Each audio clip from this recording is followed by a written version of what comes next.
चीन के वुहान से फैला कोरोना वायरस दुनिया में तबाही मचा रहा है। अभी इस वायरस की कोई वैक्सीन नहीं बन पाई है। कोरोना को खत्म करने के लिए वैज्ञानिक अभी दवाई की खोज कर रहे हैं और इसी बीच एक चौंकाने वाली खबर सामने आई है। दुनिया के लगभग कई देश जल्द से जल्द कोरोना की वैक्सीन बना लेना चाहते हैं ताकि वो अपने देश और नागरिकों को सुरक्षित कर सकें। इसको लेकर रोजाना शोध हो रहे हैं। इस वायरस को पूरी तरह से खत्म करने के लिए दवा की खोज पर बड़ी ही तेजी से काम चल रहा है। जानवर से इंसान में फैले कोरोना वायरस का इलाज ढूंढने के लिए अब वैज्ञानिक जानवरों की ही मदद लेने की तैयारी में जुटे हैं। अब बेल्जियम के कुछ शोधकर्ताओं ने दावा किया है कि अमेरिका में पाई जाने वाली ऊंट की एक प्रजाति यानी लामा के खून का प्रयोग कोरोना वायरस की वैक्सीन बनाने के काम आ सकता है। विलियम्स इंस्टीट्यूट फॉर बायोटेक्नोलॉजी के शोधकर्ताओं ने दावा किया है लामा के खून से कोरोना वायरस के कहर को बेअसर किया जा सकता है। आपको बता दें, कोविड-19 के फैमिली वायरस मर्स और सार्स के मामले में भी लामा के खून में मौजूद एंटीबॉडी प्रभावी साबित हुए थे। हालांकि वो शोध HIV की रिसर्च का एक हिस्सा था। रिसर्चर्स का कहना है लामा के एंटीबॉडीज इंसानों के एंटीबॉडीज की तुलना में काफी छोटे होते हैं। छोटे एंटीबॉडीज होने की वजह से वायरोलॉजिस्ट खून में मौजूद छोटे अणुओं की मदद लेकर कोविड-19 के खिलाफ वैक्सीन या ड्रग बना सकते हैं। इस टेक्नोलॉजी को नैनोबॉडी टेक्नोलॉजी कहते हैं। दक्षिण कोरिया में हुए अन्य रिसर्च के मुताबिक कोरोना वायरस की वैक्सीन बनाने में नेवले की प्रजाति को भी उपयोग में लाया जा सकता है। Journal Cell Host and Microbe में प्रकाशित एक रिपोर्ट के मुताबिक नेवले की प्रजाति पर कोविड-19 का असर बिल्कुल इंसानों जैसा ही दिखाई देता है।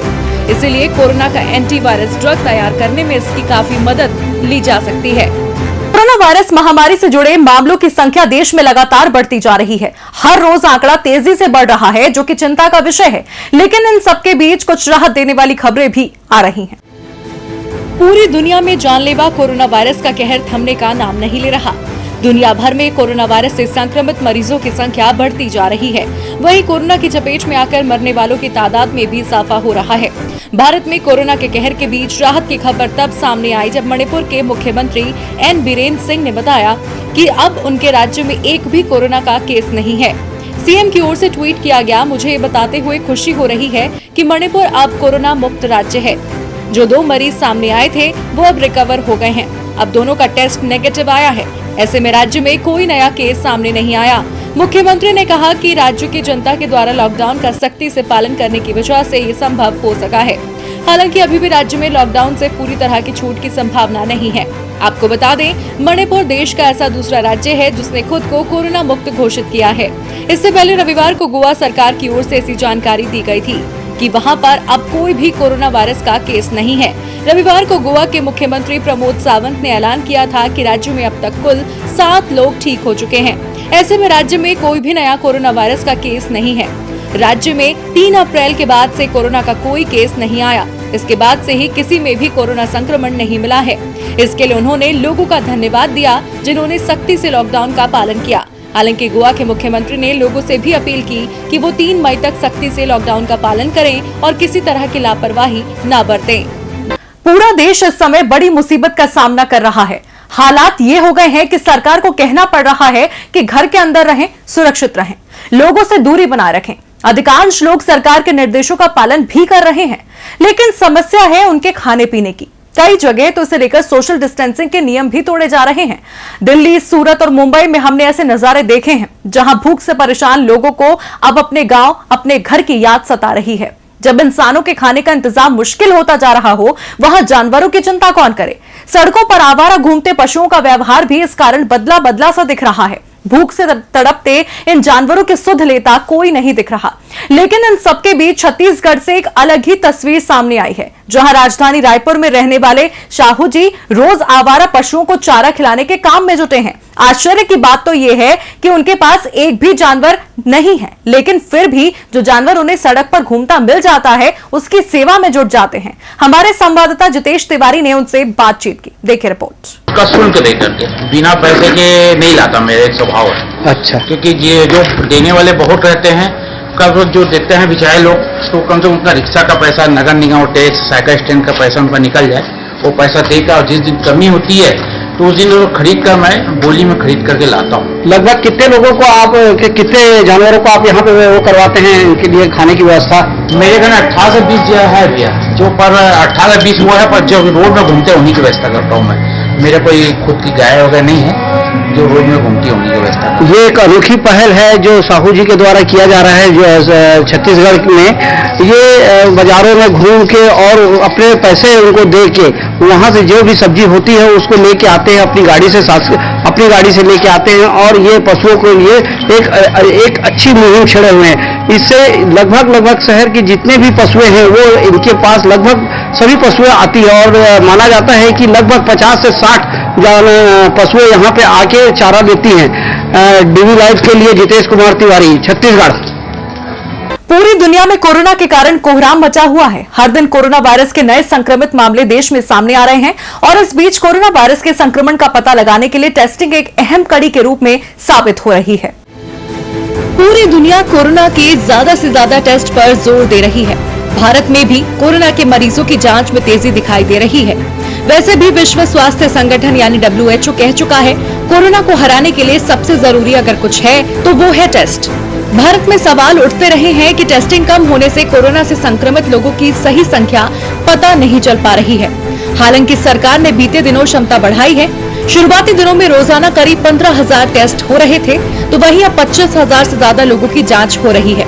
स्वास्थ्य मंत्रालय के आंकड़ों से पता चलता है करीब 26 लोगों के टेस्ट के बाद एक संक्रमित मिल रहा है।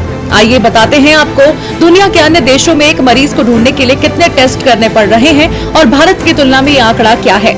यूनाइटेड किंगडम 3.3 यानी 3 से 4 व्यक्ति, फ्रांस 4.7 यानी 4 से 5 व्यक्ति, अमेरिका 5.3 5 से 6 व्यक्ति, इटली 7.6 यानी कि 7 से 8 व्यक्ति, जापान 11.4 11 से 12 व्यक्ति, कनाडा 15.9 15 से 16 व्यक्ति, भारत 25.9 यानी 25 से 26 व्यक्ति, दक्षिण कोरिया 52.1 52 से 53 व्यक्ति।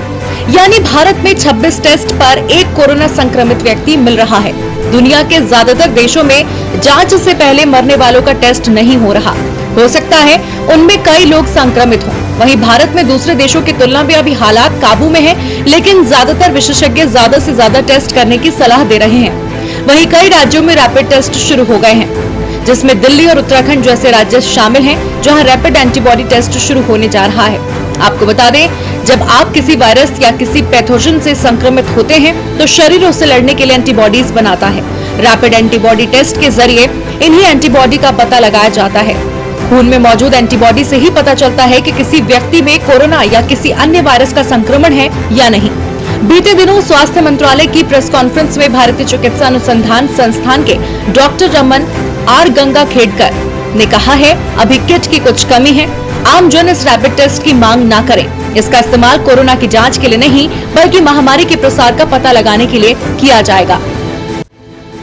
देश भर में पूर्णबंदी लागू है, जिससे सरकार मौजूदा परेशानी से निजात पाने का दम भर रही है। लेकिन ये तालाबंदी लोगों का दम भी निकाल रही है, क्योंकि इसके कारण कई लोग दूसरे राज्यों में फंसे हुए हैं, जिन्हें उनके गांव और घर पहुंचाने के लिए सरकार ने अब तक कोई योजना नहीं बनाई है।